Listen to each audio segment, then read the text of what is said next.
In order to integrate the natural log of x, we're going to use the technique of integration by parts. I've written down the formula in white here.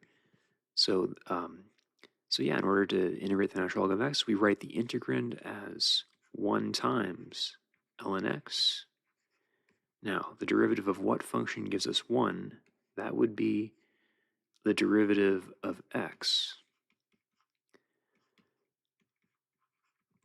And now I apply integration by parts. So I just write x ln x by itself, and then I transfer the derivative on the second term. So x times the derivative of ln x.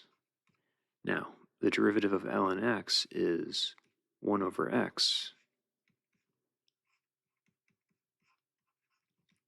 And x times 1 over x is just 1. And the integral of 1 is x